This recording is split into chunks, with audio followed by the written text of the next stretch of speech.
Hello, everyone. Good morning. Today, we are in another session of In Conversation with Bright Minds. And we have with us Kratika Saraswat. She has around 6 years of end to end business analysis experience in the IT domain with software, healthcare, and cloud domain. Welcome to the show, Kratika.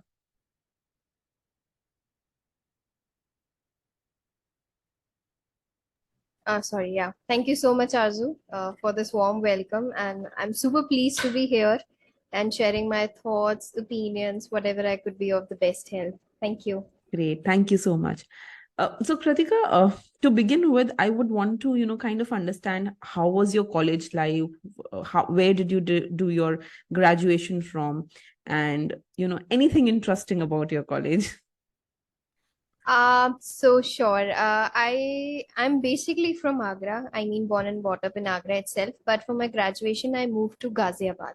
Okay. So I have studied in engineering, BTech, like most of the people do it. So I am an engineering graduate. I moved to Ghaziabad and have done my BTech from IMS Engineering College. Okay. So I was there for 4 years, lived a college life. So it was an amazing experience. Done my BTech in electronics and communication to precise my niche, and it was a pretty amazing journey. I learned a lot. Grow up as a person, because when you stay with your home, like when you stay at your home with your parents, you don't grow up that much as the way you grow when you are with when you're outside of your home. So yeah, it was a great journey. Yeah, that's pretty much. I do agree. Although I got a chance to kind of step out of my house later when I was in a job, but it is a different journey altogether when you have to live by yourself and everything is on you then. So I see a very interesting thing in your profile that you were also involved in basketball. Although I myself I'm not a sports person. So are you still into some kind of sports, or are you only into work now? So I got selected for the national basketball Oh, player as a national player for basketball, but I did not pursue that career for some kind of reasons. I mean, that time there was nobody who could guide me like you can have career in this field too. So I used to play just for my fun perspective, but I did not pursue career in that. But just to add on here, my hobby has changed drastically. From basketball, I have completely switched to I'll say, part-time yoga trainer. I am a certified okay. master yoga trainer. So I have done a 500 hours of complete master yoga trainer from Yoga USA Alliance. So I train people in my part-time as well. And I do have a YouTube channel, which has been started growing from now onwards. So I have almost 2.8k subscribers on my channel. So yeah, that's something which I really like it. I enjoy people helping living their healthy lifestyle. So that has been my current, I'll say, passion plus hobby plus something I love to do. Oh, I think I should also be subscribing to the channel to get some Definitely. more healthy Yeah. insights on it. So, Yeah. so how did this change happen all the way from engineering to an analyst? Are the two related, or was it a change in your profile that took place? No. So, and to be very honest, I am an accidental data analyst come business analyst. I never planned this career opportunity, just to be very, very honest with you guys.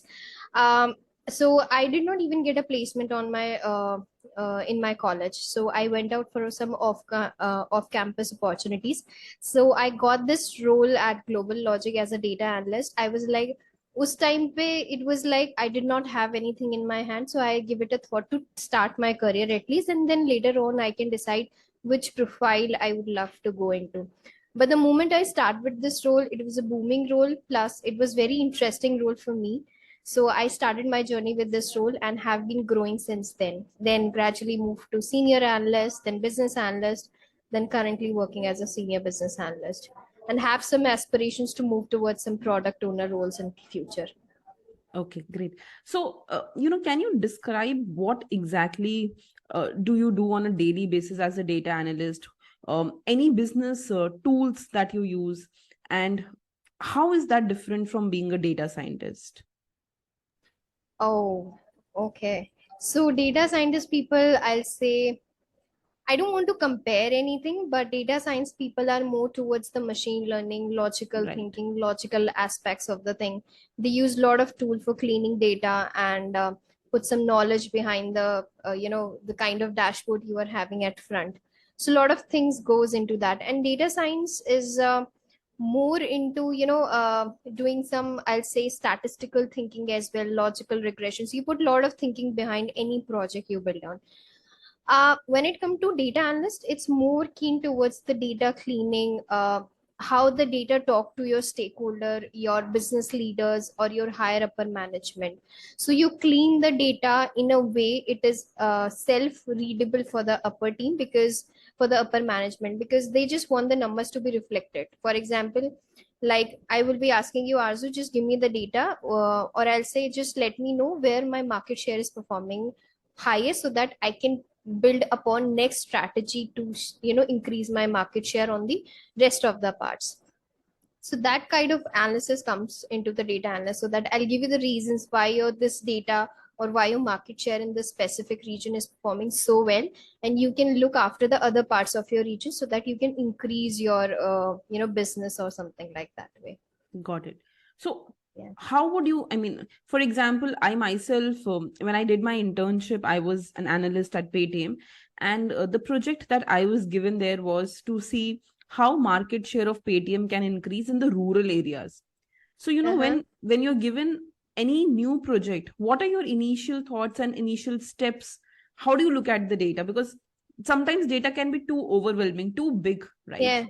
So how do Yeah. you, what are your initial steps to look at the data and slowly, clean that out? Certainly. So the problem statement, like you mentioned, for example, how you will increase your market share in the rural area. So first, how I would approach it, I would like to see how my data is currently performing in that market. What are the roadblockers for that data if it is not performing really well? How your competitors behaving in the rest of the market, so that we can understand where we are lagging, providing the best services to the market or stakeholder. So I would like to approach the roadblockers first, then competitive analysis, I would say. How, so for example, any specific product services we are giving in specific region, could be the possibility same kind of product another competitors has launched and they are providing better services. So where we are lagging, that is also certainly a very, I'll say, crucial point where we need to look after it. And then we will do some predictive analysis, like what better we can do to increase the pace of our product or value it can give to the customer. And certainly also value the product is giving to the stakeholder, that also matters a lot. So are we able to deliver the value whatever the market was requesting from us? So that also, I mean, these are the I'll say basic steps I perform first. Then later on I go to the next stage, like cleaning the data, understanding like what is the data is all about, where we need to go after to perform some certain points on that one. Got it. So, one other thing that kind of is very important. A lot of times, what I see is, the way that we understand data is very different from the way the client looks at it. A lot of times, for them, they just want some visualizations or some pretty things which can easily explain them, which, I mean, especially as a data scientist, we would be into a lot of coding, at least I would be. So to show them these pretty things would require some visualization or some kind of ppts where we can show it to them. So how do you kind of speak to your client once you have your final things ready with you? What kind of how can you make those language easy and interpretable for them so that they understand it? Surely. See, it's not necessary. Most of the clients are very technical, tech savvy people. So they want something which is very, very easy, accessible for them, and which is very self-explanatory to them, so that they don't need to put so many efforts to understand what you have given to them. So certainly you need to pick up tools which are well explanatory and very easy for them to use. So usually I used to do deal those kind of things in Power BI. So Okay. Power BI is a very beautiful visualization tool.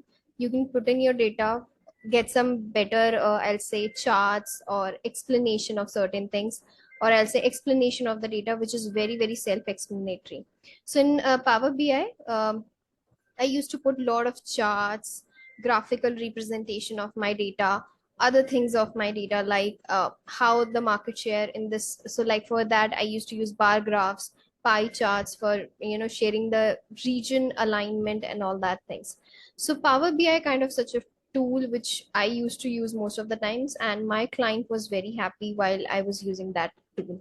So it is that easily, and obviously it is very, very important that the way you have represented your data should be very self-explanatory, so that they don't. And also, just to add on, apart from whatever they have requested me, I used to provide some additional information as well. Like, so my client told me like what is the market share for that specific region, I'll give that information. Apart from that, I'll also suggest them, if you will do these certain things in your existing area, you might will have a booming market share in the coming years or months. So Right.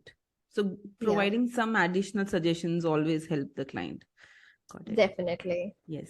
So, in your profile, I also saw that you talk about using Jira and, other agile methodologies. Um, what exactly is the role of Jira? And, when it comes to, let's say that someone who is just going to enter the corporate sector, who exactly, which audience should exactly learn Jira or any such tool? For whom is it going to be useful in their career? Okay. So first of all, what does Jira do? We need to talk about that. Jira is a kind of platform which helps the different teams. I'll talk about the teams as well. It helps the different teams to, I'll say, structure the project we are working on, so that we can track each other's progress, developers process, product owners process, business analyst process, so that we understand this chunk of work is dedicated to this person, and he or she is supposed to log in the hour for his work, and we will get to see the project progress, like how the project is performing. If there are certain issue you guys are facing in the project, you can put that there as well, so that we will get to know this person is not able to work on this specific ticket or area because of this certain issue. So all team can gather together and can help that person in solving that issue. So it's a collaborating tool for working on one certain project or multiple projects at a time.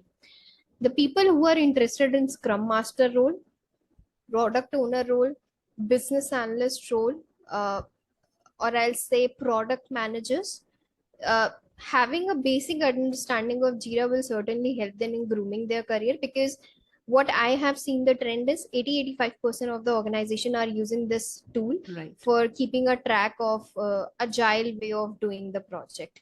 So learning this tool will certainly help them in balancing, or I'll say coordinating with the team in a well structured manner, rather than shooting up an email, hey, can you help me? What is your progress so far now?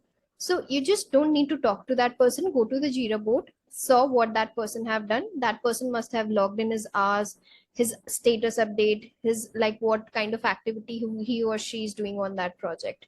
So you can go there, and if you find any issues or bugs, then you can talk to that person. So that way it help agile way of approaching a project. Right. So, would you suggest that all MBA students should at least be learning this? Because See, like I mentioned, is a project planning tool, helps you to structure your project. So any people who's working in, see, we have a lot of different tools as well, like monday.com and other tools as well. You can use them too as well. But like I mentioned, 80-85% of the industry is using this tool. Confluence also people are using a lot these days.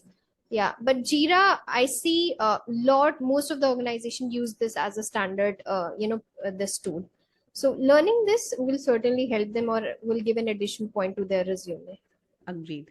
Yeah. So, finally, I just wanted to understand if there are any suggestions that you would like to give to students from your college, from the engineering background, or anyone who wants to pursue their career as a business analyst. Anything that they should know heads up before they enter this industry that is going to help them in the long run? Yeah, sure. So for a BA, I'll say logical thinking is must. So practicing some reasoning, logical thinking question will definitely help them. Uh, I won't say it's a set criteria, but having some hands-on or project kind of experience on certain tools like Excel, Power BI slash Tableau, SQL slash Python, having a basic understanding of these tools for a beginner BA will help them a lot to get into the industry as compared to those people who don't have these skills. So it'll definitely help them to enter into the market much easier way than the people who don't have these skills on their resume. Is there any particular place where they can get this get themselves certified for the role of business analyst? Uh, See, I have done that as well in my experience, but I won't suggest running after the certifications. Learn the tool. You have a lot of free resources like YouTube, W3 School, and all that. And do some rough projects from GitHub or any other place. Like Google have a lot of projects available.